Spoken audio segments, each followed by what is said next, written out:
Masamang magbintang sa ibang tao, lalo pat walang matibay na ebidensyang pinanghahawakan. Ito ay pwedeng pag-ugatan ng sigalot at hindi pagkakaunawaan, partikular na ang isang pamilya. Magandang araw po sa inyo at sa mga nakikinig. Nagpapasalamat po ako dahil binigyan niyo po ako ng oportunidad na mapili bilang tampok na kwento ng inyong programa. Ako po si Paz at gusto ko pong ibahagi sa inyo ang personal ko pong karanasan sa aking biyanang si Nanay Marcelita.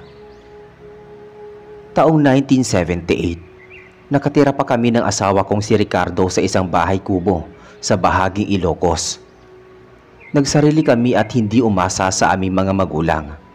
Naging tahimik naman ang buhay namin kapiling ang aming mga kapitbahay at kahit papaano ay naiahon namin sa pag-aaral ang aming dalawang anak sa ikalawang baitang sa elementarya. Isang hamak na tricycle driver ang aking asawa at tendera naman ako sa palengke. Maaga pa lang ay ipinaghahanda ko na ng almusal ang aking pamilya at iginagayak lahat ng pangangailangan ng mga anak ko bago sila pumasok sa paaralan. Inakala namin na magiging tahimik na ang aming buhay. Subalit bigla na lamang bumisita sa amin ang ina ng aking asawa na si Nanay Marcelita, kasama ang isang katulong na nagngangalang Minerva. Ang totoo ay mayaman ang pamilya ng biyanang ko. Kaso ay bata pa lang si Leandro na asawa ko ay naghiwalay na ang kanyang mga magulang. Pinilit siyang makuha at ipaglaban ng kanyang ama dahil matapobre ang pamilya ng kanyang asawa at medyo mapangmata sa kapwa si Nanay Marcelita, kaya hindi niya matagalang makisama dito.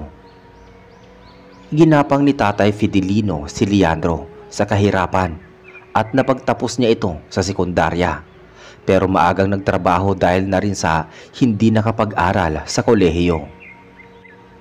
Kababata ko si Leandro at matagal na rin siyang may pagtingin sa akin, kaya kahit tutol sa kanya ang mga magulang ko ay wala siyang nagawa kung hindi pumayag na ipakasal kami dahil maaga akong nabuntis at hindi ko natapos ang 4 na taon kong kurso dahil mas pinili ko na magkaroon ng sariling pamilya.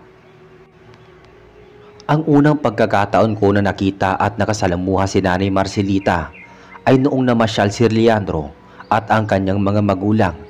Pagkatapos nun ay noong ikasal kami sa simbahan.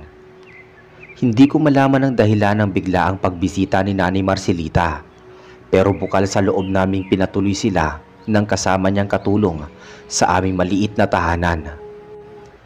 Isa sa mga bagay na hindi ko matagalan ay ang mga mapanglait na mga mata ni Nanay Marcelita na ultimo kasulok-sulukang bahagi ng aming bahay ay kanyang napapansin. Maging ang aming pananamit at mga kinakain ay kanyang pinapakialaman. Isang gabi, habang mahimbing na natutulog ang mga kasama namin sa bahay, ay maingat at masinsinang kami nag-uusap ni Leandro. "Mahal, hindi naman sa masama kong intensyon o ano paman. Pero sa totoo lang, kung minsan lumalagpas na ang mga sinasabi ni Nanay Marcelita at nakikialam pa siya sa pagluluto ko, pati sa pagtrato ko sa mga anak ko, maging sa mga binabaon nila at ginagastos sa araw-araw. Nagbigay pa ng suwestyon si Nanay Marcelita kung bakit hindi ko pagpatuloy ang pag-aaral ko para naman makuha ko ang permanenteng trabaho at hindi yung masaya na ako sa kakarampot na sinasahod ko sa palengke. Madalas pa nga sinasabi niya sa akin na sinisisi ka niya dahil hindi mo ginamit ang utak mo kasi nakontento ka na sa pagtatrabaho kaysa mag-aral." Napabuntong hininga ang asawa ko bago siya nagsalita. "Naku mahal, hayaan mo na lamang si Nanay Marcelita at huwag mo nang masyadong damdamin yung mga sinasabi niya sa'yo. Hayaan mo at kakausapin ko siya. Matagal din kasi siyang nawalay sa akin kaya hindi niya nagampanan ang kanyang pagiging ina sa akin. Pagpasensyahan mo na siya sa inasal niya." Sabi naman ni Leandro. Sumang-ayon na lamang ako sa asawa ko at nilawakan ang aking pangunawa kahit medyo nasasaktan din ako sa mga pangmamaliit niya sa aming mag-asawa. Kinabukasan, sumapit ang hapon. Kakauwi ko lang galing sa palengke nang bigla kong kumprontahin ni Nanay Marcelita at hinawakan niya ako sa braso at pasimple kaming lumabas sa may bakuran. Ikaw na babae ka. Anong mga kasinungaling ang pinagsasabi mo sa anak ko? Siguro gusto mo talaga akong umalis sa bahay ninyo para hindi ko magabayan ang anak ko. Akala ko pa naman ay mabuti ang ugali mo, kaya itinuring talaga kitang tunay na anak. Pagkatapos, ito pa ay gaganti mo sa akin? Sabi ni Nanay Marcelita. Hindi na ako nakapagpigil ng mga oras na iyon dahil talagang sumusobra na siya sa mga sinasabi niya sa akin. Nanay Marcelita, totoo naman po lahat ng mga sinabi ninyo tungkol sa amin, di ba? At bakit naman po ako gagawa ng istorya? Malaki po ang respeto ko sa inyo. Kahit na nakakatikim na ako ng masasakit na pananalita ninyo at panlalait, wala po akong intensyong paalisin kayo dito sa aming bahay. Inakala ko na matatauhan siya sa mga sinabi ko pero mas lalo ko siyang nakitang nagpuyos sa galit. At ang matindi pa ay biglang pumula at nanlisik ang mga mata niya na para bang mabangis na hayop. Ba't sumasagot ka pang talipantas ka? Napapikit ako ng aking mga mata at naisip ko na lalagpak ang mga palad ni Nanay Marcelita sa aking muka. Subalit nagulat ako nang marinig ko ang tinig ni Leandro kaya naidilat ko ang aking mga mata at dali-dali niya akong iniiwas kay Nanay Marcelita na namumula sa sobrang galit. Nay, ano bang problema mo? Huling-huli ko kayo inalipusta ninyong asawa ko. Hindi pa ba sapat na pinatuloy at pinakasamahan ka namin dito para maging masama ang trato ninyo sa amin? Nasindak si Nanay Marcelita at bumalik sa dati ang kulay ng kanyang mga mata. Nagbago ang ekspresyon ng kanyang muka at tila naluluha siyang nagpaawa sa asawa ko. Anak, hindi totoo ang mga nakita mo. Wala akong masamang intensyon sa asawa mo. Sa katunayan nga niyan, humingi ako sa kanya ng tawad. Subalit kung ano-ano pang mga maanghang na salita ang binigay niya sa akin. Subalit umiling-iling lamang si Leandro at sinenyasan niya ako na pumasok sa loob ng aming bahay. Samantalang naiwan silang mag-ina sa labas ng bakuran. Sumapit na pala ang takip silim at nakapagsaing na din si Belinda. Kaya naman pinakain ko na ang mga anak ko dahil nakita ko na gutom na sila. Pritong isda ang ulam at hindi maarte ang anak ko, kaya naman kumain na sila. Makaraan ng ilang sandali ay nakatapos ng kumain ang mga anak ko, pati na si Belinda, at natapos na ding mag-usap sina Leandro at Nanay Marcelita. Inalok ko silang kumain subalit tila walang narinig si Nanay Marcelita at ganoon na lamang kung tignan niya ako na para bang gusto niya akong kainin ng buhaya. Dire-diretso siyang pumasok sa loob ng kwarto na walang kaimik-imik. Hinayaan na muna namin siya at nagsalo-salo kami mag-asawa sa pagkainan habang kausap namin si Belinda. Naikwento niya sa amin na may asawa na palang bago si Nanay Marcelita at may anak na pala itong babae. Bagay na hindi itinanggi ni Leandro. Kaya alam niya ang tungkol doon bago pa maganap ang pamamasyala. Ipinagtapat ni Leandro na bago sila pumunta ng tatay at nanay niya ay isinama ni Nanay Marcelita ang anak nitong babae sa kanilang bahay upang ipakilala kay Leandro. Hindi naman naglihim ang kanyang ama dahil naikwento na rin sa kanya ni Nanay Marcelita ang tungkol sa asawa nito at pati na rin sa anak na babae. Ayos lamang iyon sa tatay ni Leandro dahil magalang at malambing ang anak na babae ni Nanay Marcelita at sa katanggap naman niya na masaya na ito sa piling ng kanyang bagong pamilya. Dumako na muli ang usapan sa paksang inumpisahan ni Belinda. Nabanggit pa niya, mag-iisang linggo pa lang siya sa puder ng mga pamilya ni Nanay Marcelita ay nakakaranas na siya ng mga kakaibang bagay at mga kawerduhan na hindi niya mapaliwanag. Araw-araw pumapasok sa paaralan ang anak na babae ni nanay at hapon siya umuwi, kaso ay pagkakain niya ng hapunan ay hindi na siya lumalabas ng kwarto subalit palagi nakakarinig ng mga kaluskos at kung ano-anong ingay si Belinda sa loob ng silid nito. Ang isa pa niyang ipinagtataka noong una pa lang siya sa bahay ay gabi kung lumalabas ang mag-asawa at halos inuumaga na sila sa pag-uwi. Tinanong niya kung bakit sa ganoong oras parating umuwi ang mag-asawa at sa gabi lamang sila nagkakasabay-sabay at magsalo-salo ng kanilang hapagkainan. Paliwanag naman ni Nanay Marcelita na nagtatrabaho silang mag-asawa tuwing gabi at natatapos ang trabaho nila tuwing umaga. Palaisipan din kay Belinda na parating karne ang kinakain ng pamilya at kakaiba ang amoy na ibinibigay na karne ni Nanay Marcelita sa kanya at sa tuwing lulutuin niya ang mga to. Mangyari kasing ang mag-asawa ay bumibili ng sarili nilang pagkain at ipinaluluto na lamang kay Belinda. Halos masuka-suka si Belinda sa mga karne dahil napakalansa ng mga amoy nito at kumakapit sa kanyang balat ang amoy na kahit na anong gawin niya na paglalaba ay hindi kaagad nawawala ang mabahong amoy sa loob ng 1 linggo. Binawalan din siyang pumasok at maglinis ng mag-anak sa kanilang mga kwarto, kaya ang sala, kusina, banyo at harap at likod ng bahay lamang ang kanilang nililinis. Tila may malaking sikreto na ayaw nilang mabunyag. Napansin ako ni Leandro at mukhang alam na niya ang gusto kong ipahiwatig. Umiiling-iling siya at nagwika. Mahal, hindi ko alam kung bakit. Wala akong nalalaman sa pang-araw-araw na buhay ni Nanay Marcelita. Dahil madalang kami magkita at magkausap. Simula nang magkaroon siya ng panibagong pamilya, wala din naman sa aking nababanggit ang tatay ko tungkol sa mga bagay na yan. Pinaniwalaan ko siya, pero malaki pa rin pala isipan ang mga sinabi ni Belinda. Kaya kinukutuban ako na may itinatagong misteryo si Nanay Marcelita. Gayon din ang kanyang bagong pamilya, pero hindi naman namin pa pinalalim ang pag-iisip.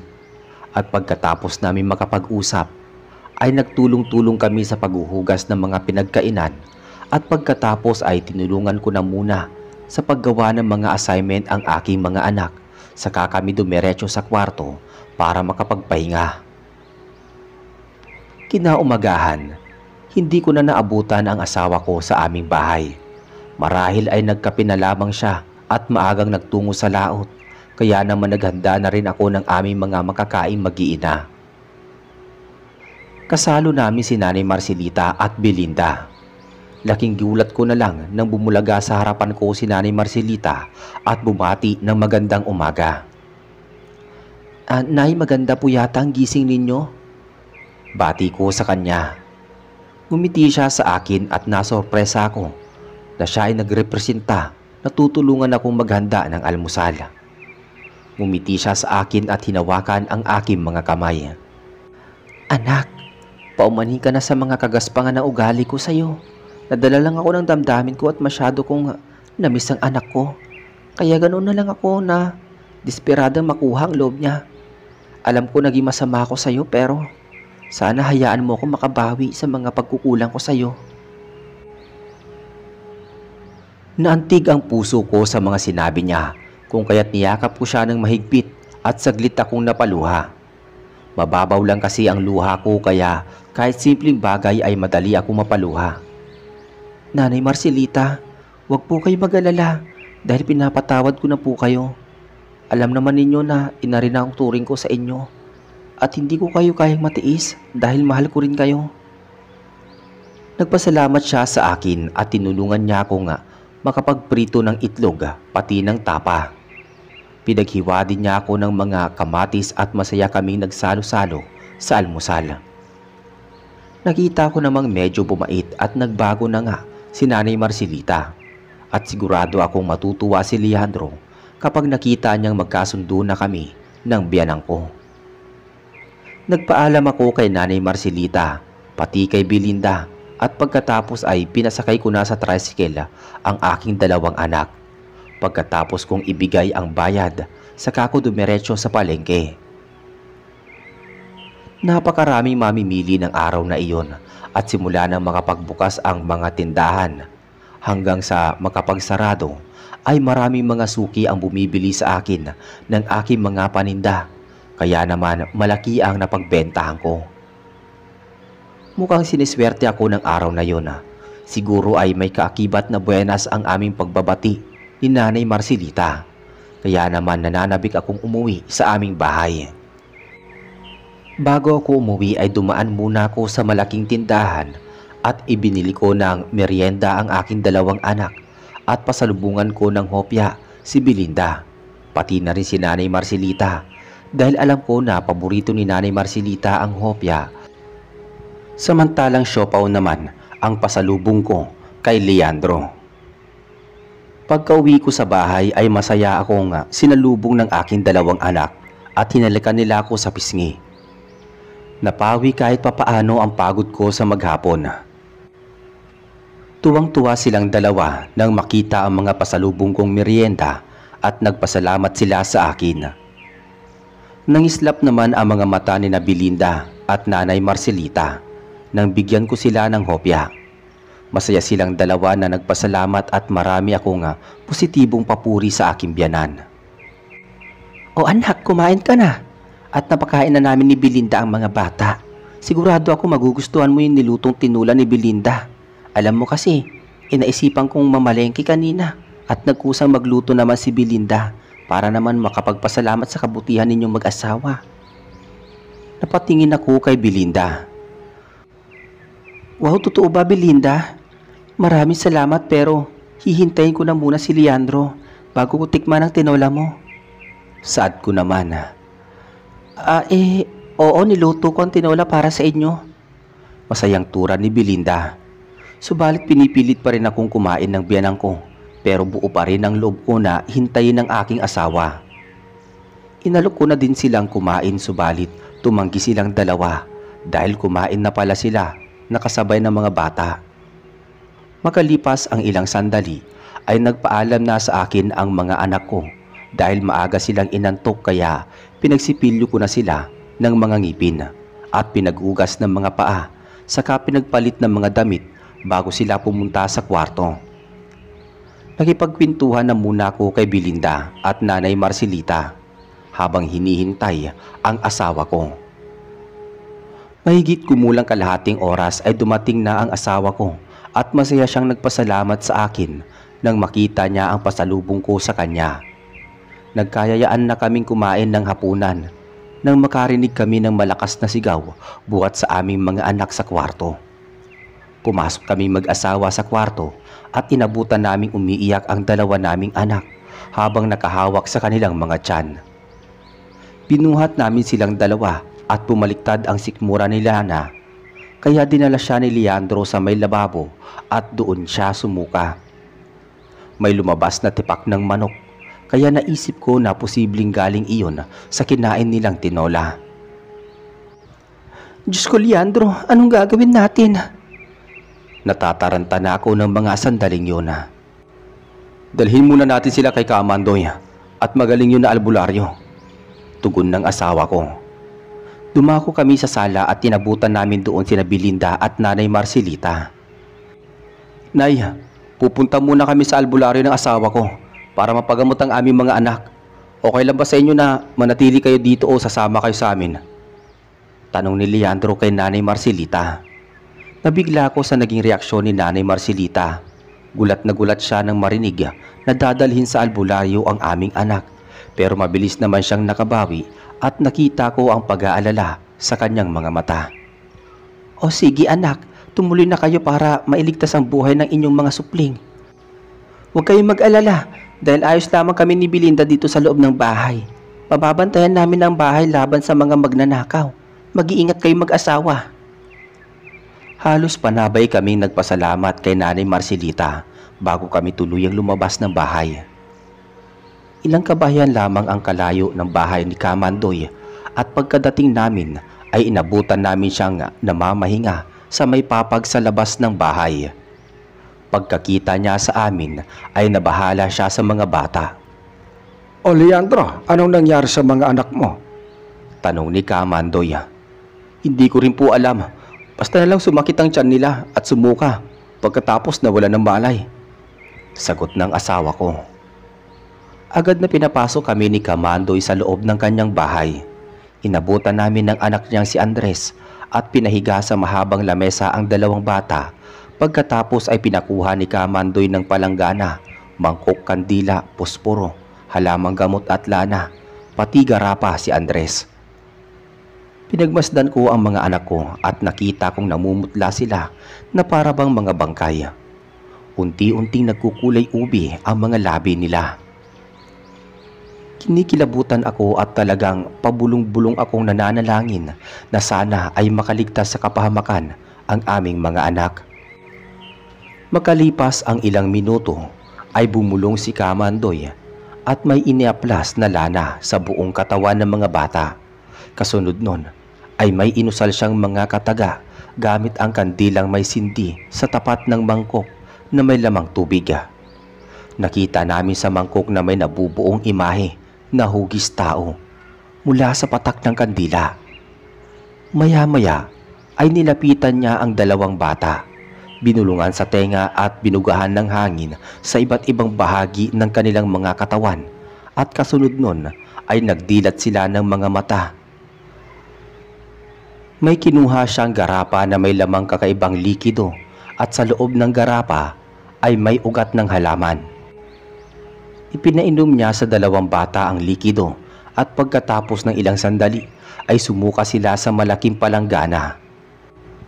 Unti-unting bumabalik ang mga kulay nila at namamawis ang buong katawan. Makalipas ang ilang saglit ay tumigil sila sa pagsusuka at napahiga sila sa lamesa ng mga nanghihina. Nakita namin mag-asawa ang malapot at mabahong amoy ng kulay itim na likido. Nagsalita si Kamandoy. May lumason sa inyong mga anak, isang babae na kasama ninyo sa bahay ang gustong pumatay ng isa sa miyembro ng pamilya ninyo. Nagkataon lamang na naunang mapahamak ang anak ninyo. May nakahalong binhi ng aswang sa pinakain sa mga anak ninyo, kaya kamuntik na silang mamatay. Nagkatinginan kaming mag-asawa. Posibleng ang tinolang manok ang hinaluan ng binhi ng aswang, sabi ko. Mahal, sino nagluto ng tinola? Tanong ni Leandro na nagpupuyos sa galit. Tumugon ako sa kanya. Ang sabi sa akin ni Nanay Marcelita, si Belinda ang nagluto ng tinolang manok. Hindi nagsalita si Leandro pero kita ang sumisiklab na galit sa kanyang muka. Hinarap namin si Kamandoy at nagpasalamat kami. Pagkatapos ay pinagpahinga ng kaunting sandali ang mga bata at kasunod nun ay kinarga na namin sila pabalik ng bahay. Wala sa sala si Nanay Marcelita at Belinda pero narinig namin silang nagtatalo sa may nakaawang na kwarto. Ibinaba namin ang mga bata at pinaupo sa upuan sa sala. Pagkatapos ay lumapit kami sa may nakaawang na kwarto. Naririnig namin noon na pinapagalitan ni Nanay Marcelita si Belinda. Walang hiya ka, walang utang na loob at may gana ka pang magsumbong sa mag-asawa. Akala mo ba palalampasin ko tong ginawa mo, ha? Di ka nag-iisip.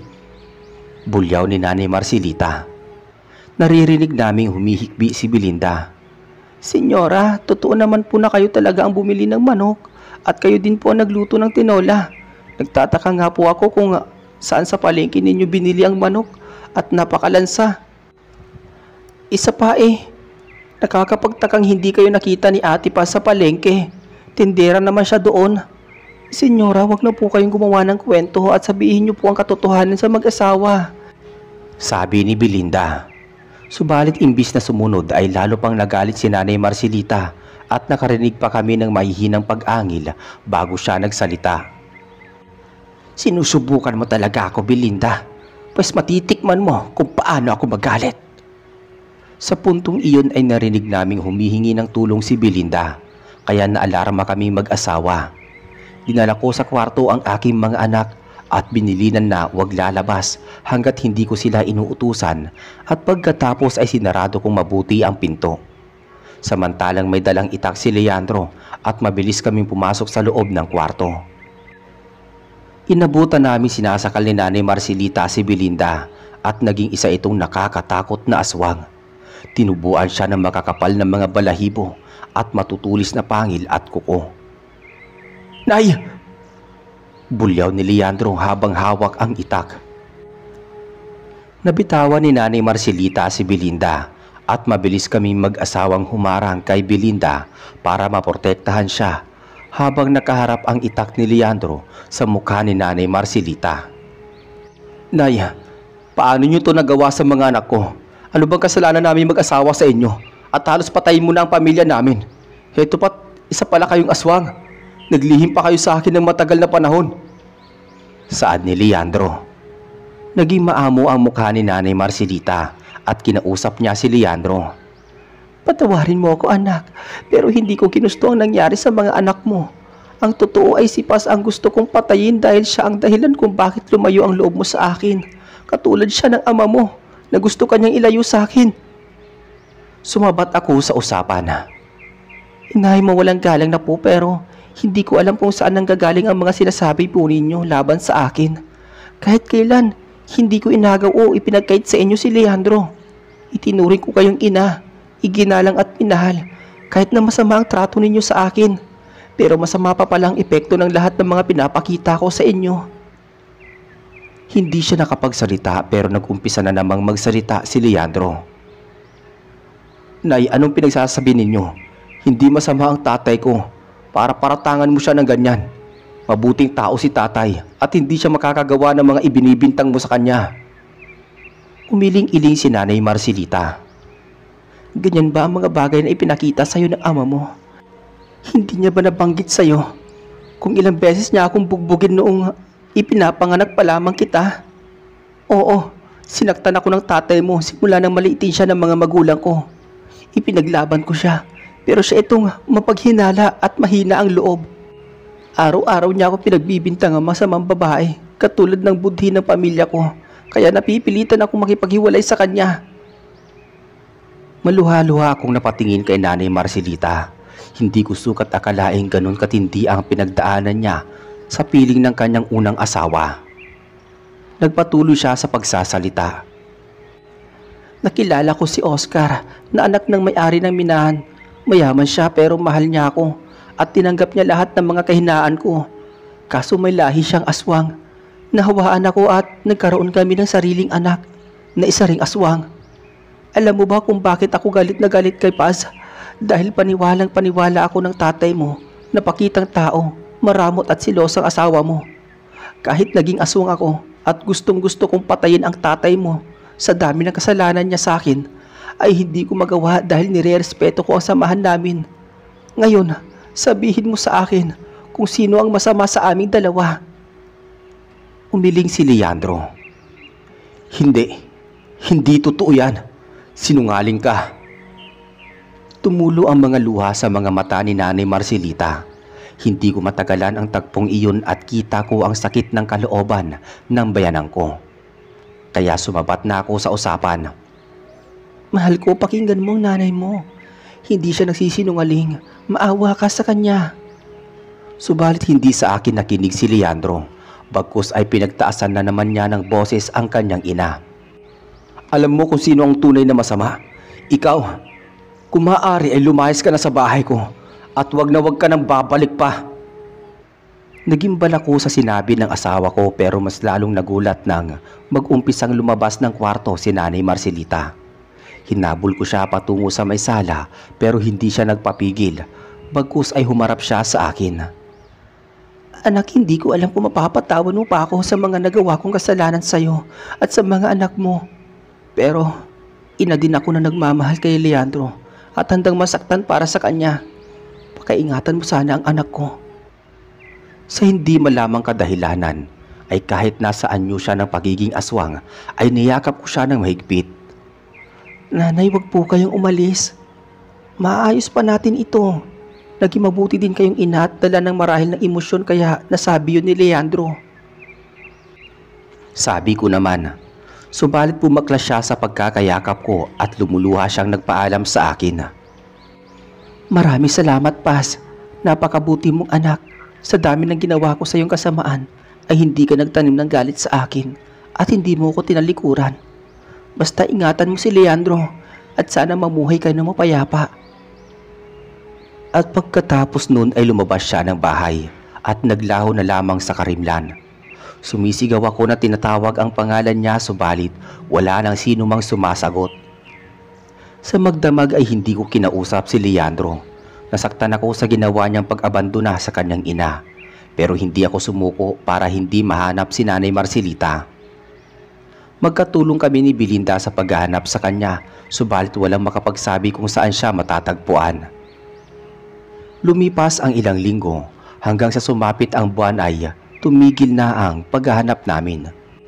Ipinagpalagay na lang ni Belinda na bumalik na si Nanay Marcelita sa kanyang bahay at hindi na siya muling babalik pa sa amin.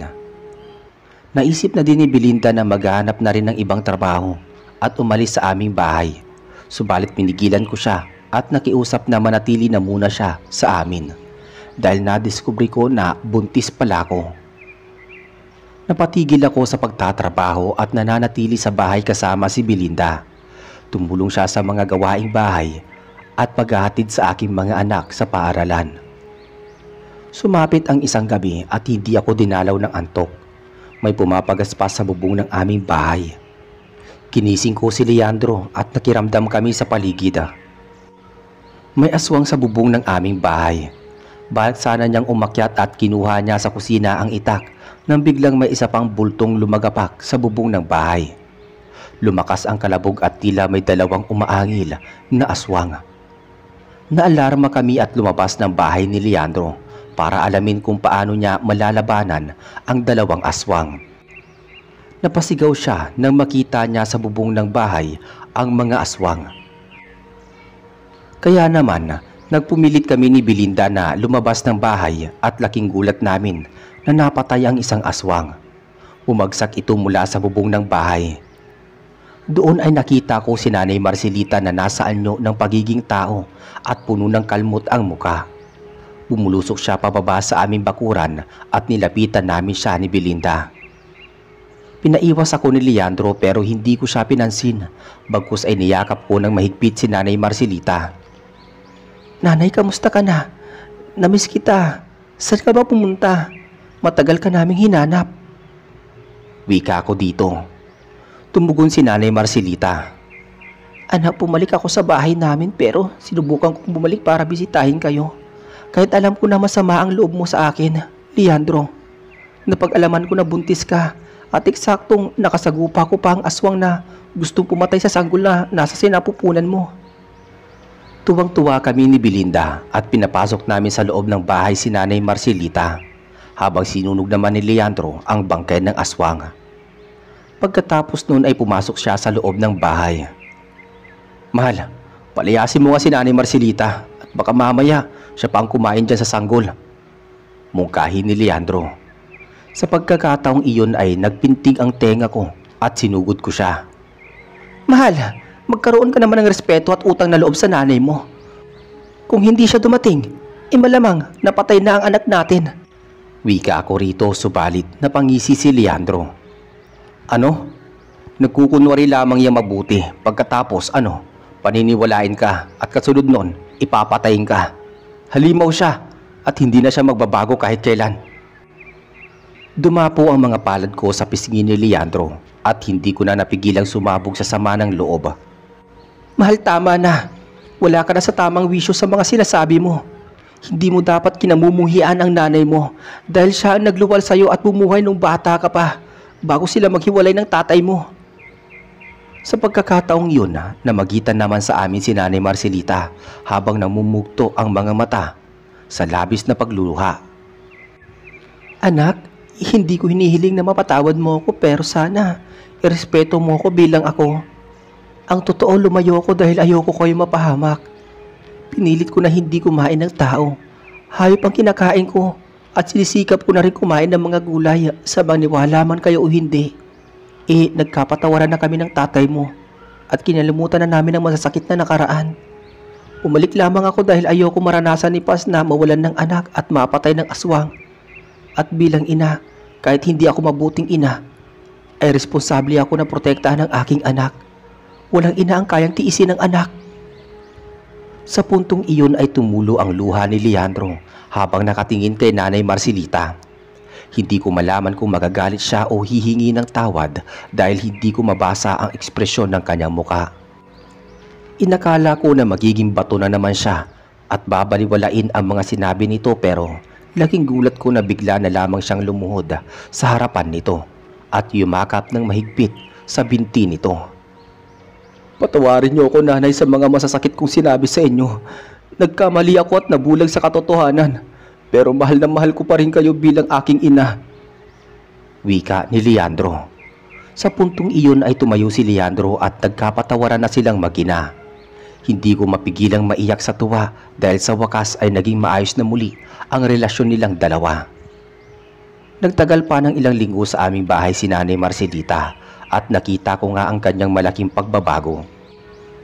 Hindi na siya sakim at matapobre at mayabang. Naging mababa ang loob niya at mapagpasensya.